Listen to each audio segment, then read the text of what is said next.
It was one of those classic games, it was late in the season, it was a beautiful day, lots of people. It was my turn at bat, and there's 2 outs, and it's like if I get a hit, we might actually win the ball game. If I don't, we'll lose the ball game.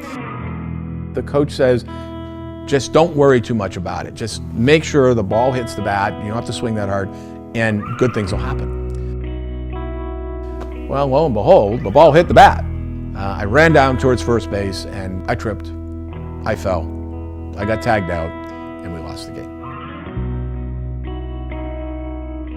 I got diagnosed when I was a young boy, in essence. Tripping and falling all the time was one of the key signs.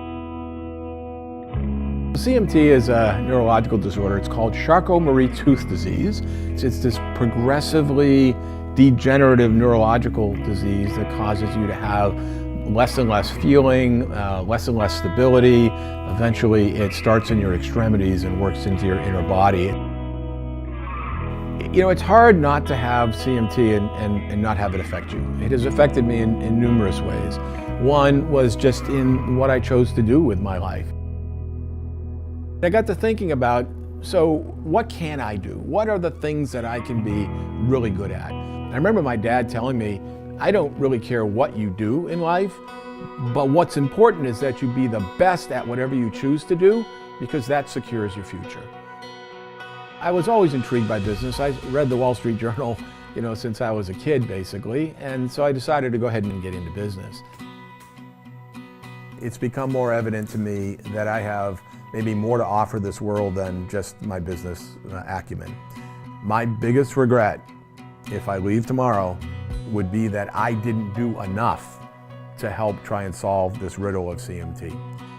50 years ago, when I was sitting with my doctors and they said, you have CMT, they promised me there'll be cures and treatments, quote, soon, end quote. They didn't define soon. Since I don't know when my end date's gonna be, I had to get started, and I had to get started right away. And I found the CMT Research Foundation, which is the only foundation exclusively dedicated to treatments and cures. Every dollar we raise goes to trying to solve this problem. Pretty quickly I said, what can I do? I raised my hand, what can I do? How can I be helpful? And they said, we had an idea, we need to raise $10 million. Why don't you lead the campaign? If not me, then who? And if not now, then when? Well, I'll do it. Because we've gotten more and more families involved. We've been able to find families that are suffering through this silently like I was, and they're now coming to the forefront saying, you know what, let's be helpful. Let us be helpful in any way that we can. What's the opportunity cost of somebody having CMT versus not having CMT?